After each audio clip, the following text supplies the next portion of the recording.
آج ہم نے بات کرنی ہے جناب کچھ ڈرائی فروٹس کے اوپر، اور ڈرائی فروٹس میں بھی خاص طور پر جو فگ ہوتی ہے، جو انجیر ہوتی ہے، جس کا ذکر قرآن مجید میں بھی موجود ہے، اس کے کیا کیا فوائد ہیں، اسپیشلی میں اس کی تاثیر پر بات کرنا چاہوں گی۔ اور کیونکہ موسم بھی بہت زیادہ تبدیل ہو چکا ہے، تو اگر اس کی تاثیر گرم ہے تو کس طرح سے رمضان میں ہم استعمال کر سکتے ہیں اور فوائد کیا ہے۔ اور آغا صاحب نے بیلنس کرنے کی بھی بات کی تھی، تو اس کا بھی پوچھیں گے کہ اگر گرم ہے تو اس کو کس طرح سے استعمال کیا جا سکتا ہے تاکہ وہ بیلنس ہو جائے۔ تو السلام علیکم سر، یٹ اگین ویلکم۔ اور آپ کو دیکھ کے دل تو خوش ہوتا ہی ہوتا ہے، ہمیں سیکھنے کو بھی بہت کچھ ملتا ہے۔ اللہ آپ کو سلامت رکھے، اللہ آپ کو خوش رکھے۔ اور یہ بھی کوالٹی بہت بڑی ہے جو شخص سیکھنے کی کوشش کرتا ہے۔ واہ، بالکل ایسے ہی، کیونکہ ہمیں تو ایسا لگتا ہے ایک وقت کے بعد آ کے کہ ہمیں تو سب کچھ آ گیا، اور جس کو سب کچھ آ گیا پھر وہ تو موت ہی کنسیڈر کی جائے۔ جہالت کی ابتدا ہے، جہالت کی ابتدا ہے۔ حکیم صاحب، آغا صاحب، کھجور نہیں، فگ، انجیر کے فوائد کہاں سے یہ آئی؟ قرآن مجید میں بھی ذکر ملتا ہے، آپ زیادہ اچھا ایکسپلین کریں گے۔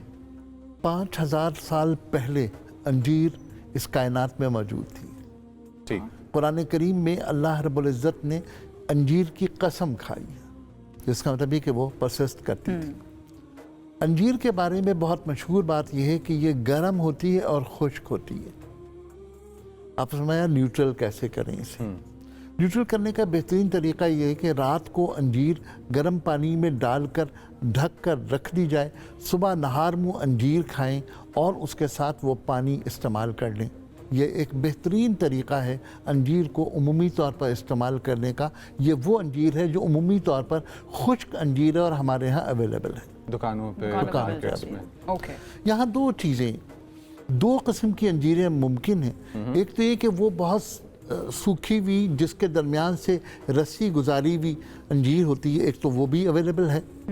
میری جو علم ہے اس کے مطابق اس میں کہیں نہ کہیں تھوڑے سے تیل کا استعمال ہوتا ہے اس کو چکنا کرنے کے لیے، اس کی کوالٹی کو اچھا دکھانے کے لیے۔ دوسری کچھ انجیریں ایسی ہوتی ہیں جو آٹومیٹک جو ہماری خشکی پیدا کرتی ہیں، ڈی ہائیڈریٹ کرتی ہیں پھل کو، ڈی ہائیڈریٹر پہ استعمال ہوتی ہیں۔ تو اس کے بعد جو انجیر ہوتی ہے وہ کمپیریٹیولی بہتر ہوتی ہے۔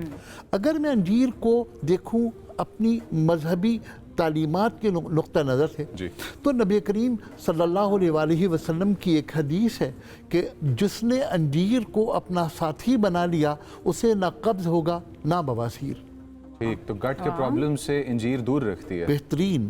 اور میں نے جس طرح عرض کی کہ رات کو گرم پانی میں بھگا کے رکھ لیں، صبح نہار منہ انجیر کھائیں اور اس کے اوپر پانی پی لیں، ساتھ درود شریف پڑھ لیں، تو آپ نے برکت بھی حاصل کر لی اور صحت بھی۔ اچھا آغا صاحب، ہمیشہ انجیر کو خاص طور پر دیکھ کر میرے ذہن میں سوال اٹھتا ہے، پسند مجھے بہت زیادہ ہے، لیکن جب دکانوں پہ وہ اسی طرح سے اوپن پڑی ہوئی ہوتی ہے، آپ کہہ رہے ہیں کہ اسی کو لا کر آپ پانی میں بھگوئیں، پوری رات بھیگی رہے اور صبح اٹھ کے وہ پانی بھی پی لیں اور وہ انجیر بھی کھا لیں، تو وہ امپیورٹیز اس کے اوپر نہیں آ جاتی ہیں کیونکہ وہ آل دا ٹائم کھلی اوپن پڑی ہوئی ہوتی ہے؟ بہت آسان سا حل ہے، پہلے 2 مرتبہ انجیر کو اچھی طرح دھو لیجئے، پھر گرم پانی میں ڈال دیجئے۔ اوکے، یعنی کہ اگر ہم ویسے اس کو لے کر کھا رہے ہیں تو اس میں بھی بہتر ہے کہ آپ ایک دفعہ اس کو دھو لیجئے، دھو کے استعمال کر لیجئے۔ سب سے اچھا موسم انجیر کھانے کے لیے کون سا؟ کیونکہ ہمارے ہاں ایک یہ بڑی ڈیبیٹ ہے ہماری سوسائٹی میں کہ کچھ بے موسمی پھل ہوتے ہیں، کچھ موسم کے پھل ہوتے ہیں، تو سب سے اچھا موسم انجیر کنزیوم کرنے کا کون سا ہے؟ بنیادی طور پر انجیر کا موسم کوئی بھی نہیں ہے۔ ٹھیک، 12 مہینے انجیر کا موسم ہے، اس میں کوئی حرج نہیں ہے۔ اس کی وجہ یہ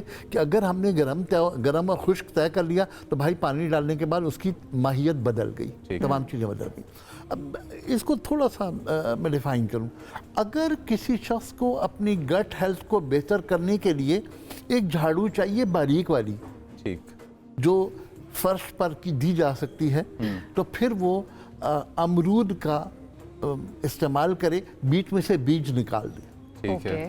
اور اگر اسے صفائی کے لیے ذرا موٹی والی جھاڑو چاہیے تو اسے انجیر کی ضرورت ہے۔ اچھا، مطلب اس کا فوکس جو ہے وہ گٹ کے اوپر آتا ہے، گٹ ہیلتھ ہے، اوکے، اس لیے کہ اس کے اندر چھوٹے چھوٹے جو بیج ہیں وہ اصل میں گٹ کو واش کرتے ہیں، صاف کرتے ہیں۔ اور اگر اس سے بھی موٹی جھاڑو چاہیے تو پھر آپ امرود کو اس کے بیجوں سمیت کھا لیجیے۔ اچھا آغا صاحب، یہ ہائی فائبر کانٹینٹ بتایا جاتا ہے انجیر کا جو کہ ہے، تو اکثر اب ہمارے پاس یوتھ میں جو پرابلم زیادہ ہائیلی پروسیسڈ کھانے کی وجہ سے آ رہا ہے، وہ ہے کہ کولیسٹرول، ٹرائیگلیسرائڈز، یہ چیزیں بہت زیادہ ہیں. پلس پیزا کھائیں گے تو وہ ملی گرامز میں اس کے اندر فیٹ ہے. مجھے لگتا ہے وہ جھاڑو جو بتا رہے ہیں نا، یہ 3-4 جھاڑو مل کے بھی گٹ کو صاف نہیں کر پائیں گے، جو ہماری یوتھ کا حال ہے. ہم لوگ کن کھانوں کے ساتھ انجیر مکس کر کے کھائیں یا کھانے سے پہلے کھائیں، کھانے کے بعد کھائیں، کہ تاکہ وہ جو فائبر ہے وہ اپنا کام اچھے سے کرے؟ سر آسان سا حل یہی ہے کہ رات کو گرم پانی میں انجیر کو دھو کر، میں نے انجیر کو دھو کر کا لفظ جان بوجھ کے ان کی وجہ سے استعمال کیا.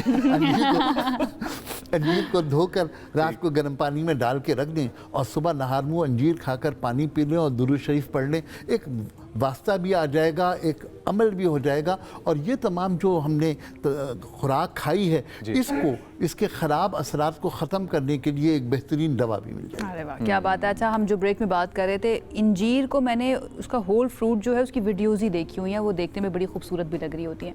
وہ زیادہ بہتر ہے یا پھر ڈرائیڈ انجیر زیادہ بہتر ہوتی ہے؟ بنیادی طور پر انجیر کا ایک موسم ہے.